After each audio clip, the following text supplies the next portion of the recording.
Today I'm going to make one of my favorite dishes, Ossobuco. It's somewhat hard to find in the middle of the spring, but I went to the local supermarket and I had the butcher cut me up some beautiful beef Ossobuco chops that we're going to make in this dish. There are 14 total ingredients in the dish. Let me review them. There are 4 diced plum tomatoes, 2 stalks of celery, 1 large carrot, 5 cloves of garlic minced, 1 medium-sized onion minced, 2 cups of beef broth, 1, I think it's a 6-ounce can of tomato paste, 1 sprig of rosemary.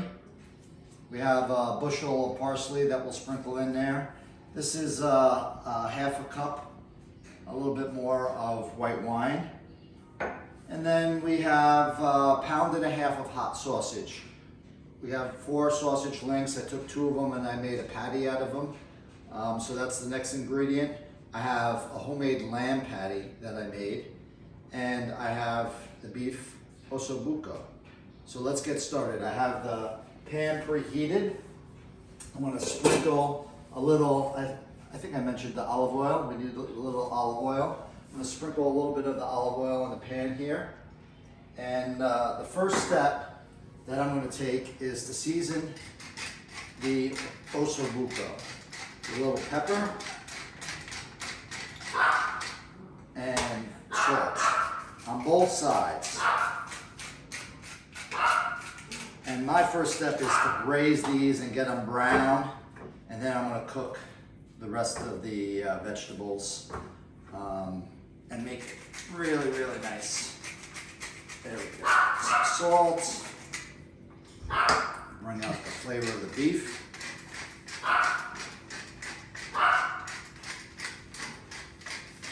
That's Max getting excited about the dish. That he's going to probably enjoy these bones later. This has been preheating for a while. So I'm just going to put them right in, one at a time. Yeah, hear that nice sizzle? Yeah, baby. All right. So the key here is to leave this on for maybe 3 to 4 minutes. Key is to get it nice and golden brown, and then you'll flip it and make that side golden brown, and then we'll go into the next steps of the recipe. Okay, these have been cooking for around 3.5 minutes, 4 minutes. Look how golden brown they are, beautiful. Just gonna flip these. Ooh, a little stuck here. I'm gonna unleash. One of the steps I could have taken is to tie the meat around the bone, but I felt like, you know what, ultimately it's going to get shredded and it's going to be in our dish, and you'll see how it comes out, but this is going to be fantastic. We'll let this cook for another 3 to 4 minutes and brown on the other side before we get on to the next step. Okay, the Ossobuco's been cooking for around 8 minutes, 4 minutes on each side. You can see, nice and brown.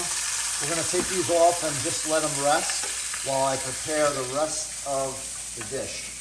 Now you may be wondering, wow, these are some big pieces. How many people are you going to feed? You feed 4. Me, my wife, my daughter, and Max, the dog. So we're going to eat good. So we've got a little bit of the fat from the beef. Over here, I'm going to add a little bit more olive oil to the dish. And we're going to introduce the onions. 1 medium-sized onion. Get that in there.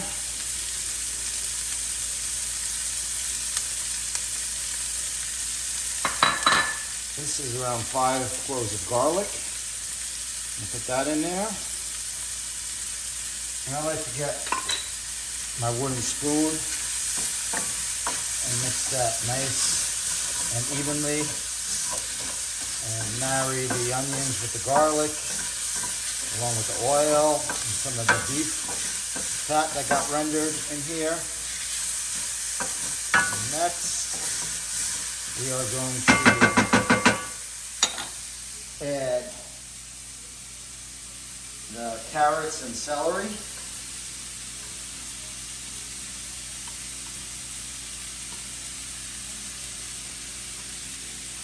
One of the things that I like to do,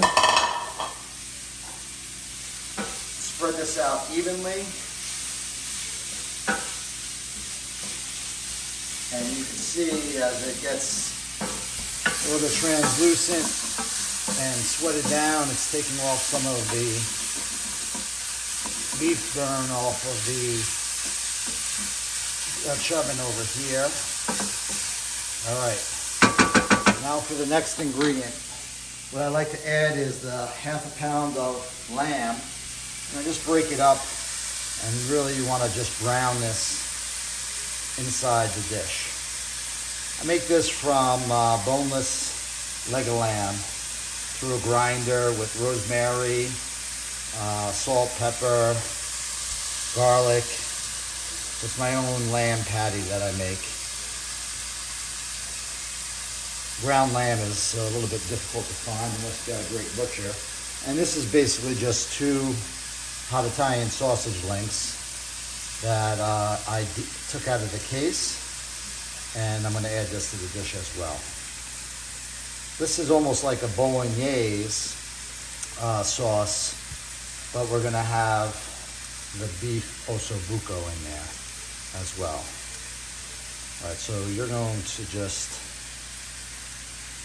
make sure, so this is around a pound of meat, half a pound of hot Italian sausage out of its casing, and half a pound of lamb that I ground myself. You could probably find that at a fancy butcher in your neighborhood if you needed to. So we'll let this cook down for around 5 minutes and make sure that all the fat that comes from the pork and the lamb get married with the celery, carrots, garlic, and onions, and we'll be ready for the next step. One thing I forgot to do is put the hot Italian sausage in here as well. I like to brown it, even though it's going to cook through the sauce all day. Just put it on here and give it a nice little char. It will cook with everything else over the next 5 to 7 minutes.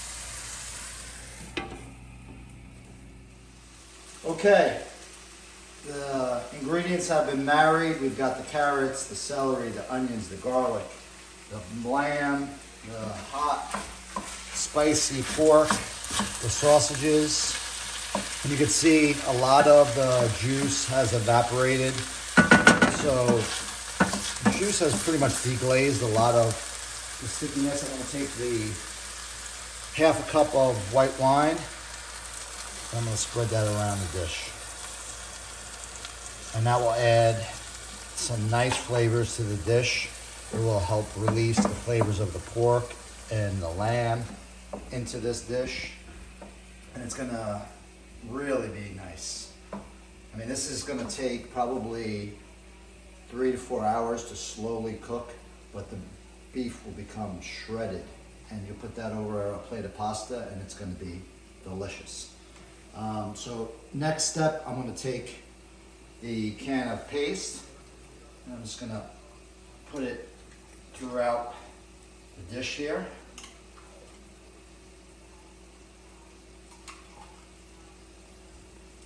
So I have a combination of the tomato paste as well as the plum tomatoes that I'll be using.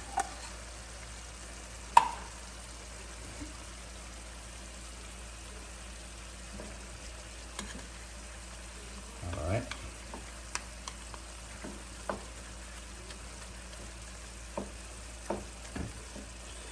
So we'll get this nice and absorbed into the meat. And then we're going to add 2 cups of beef stock. You can see the sausages have gotten a little bit of color, not too much, but throughout the day it will cook and these will become soft like butter by the time we eat it at dinner time.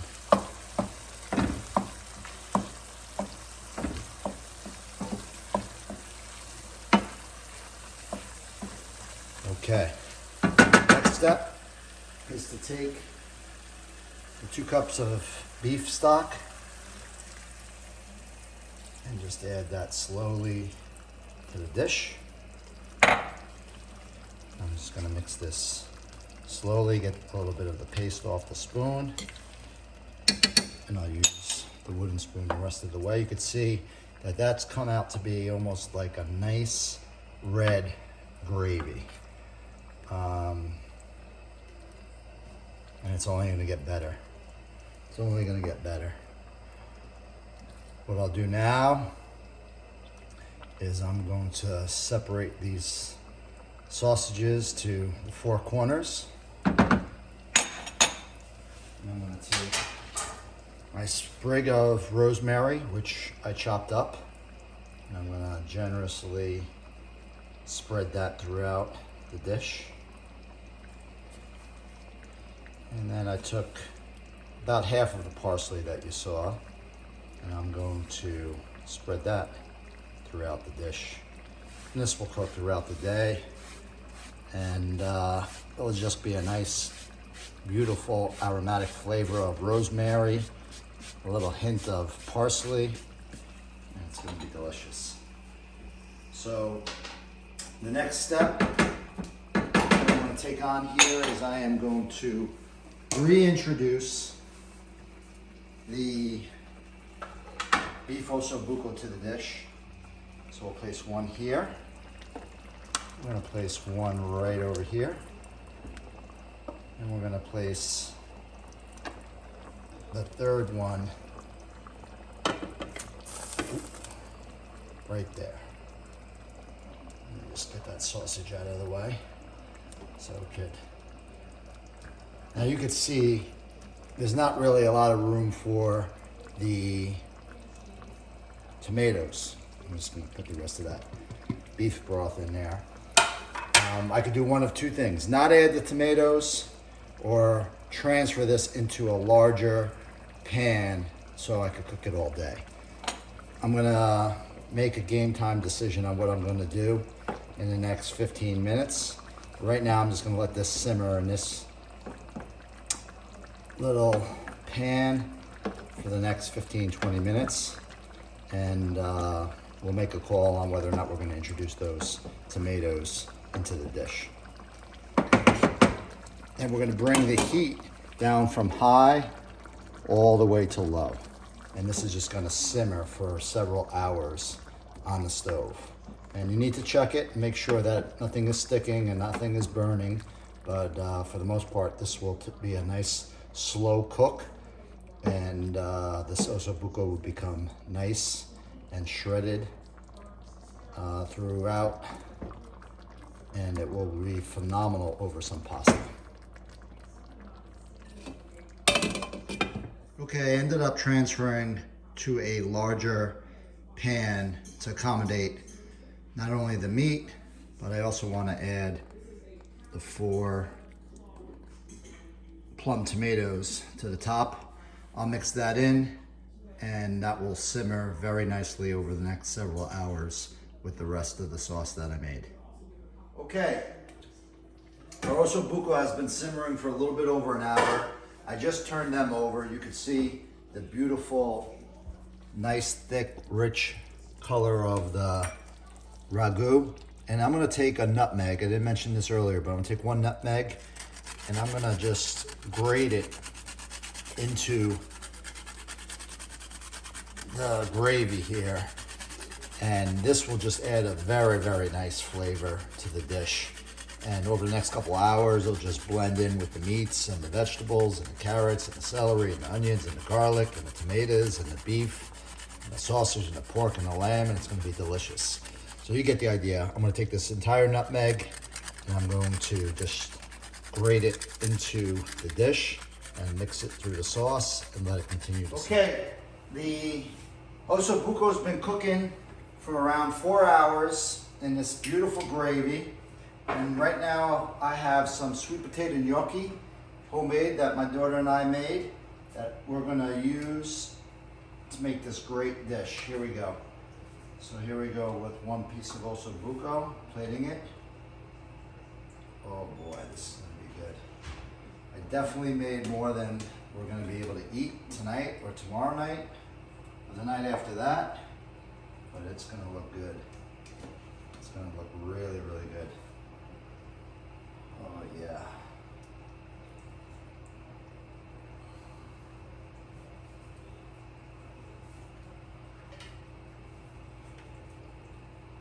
Okay. So here we go. We got the Ossobuco. Beautiful Ossobuco. I'm gonna drizzle some of the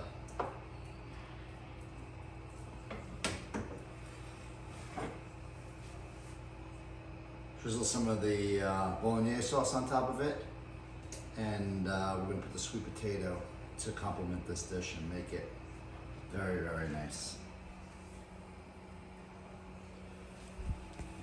Sprinkle it with some parsley.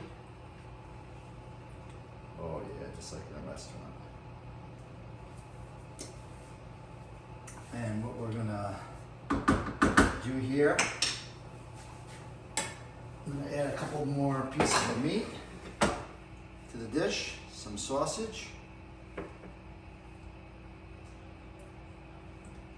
Snuck a braciole in there too. And what I'm going to begin to do is put this sweet potato gnocchi right into the bolognese sauce.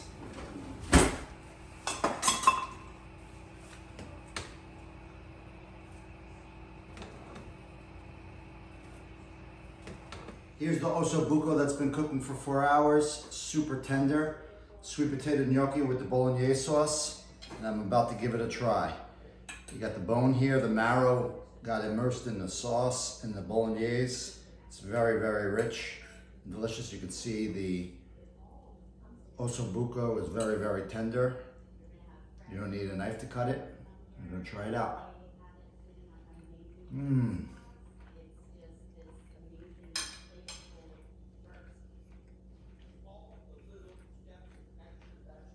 This is legit. Excellent dish, very hearty. So glad that I made it. I've been looking forward to it all afternoon. And it was absolutely saporito.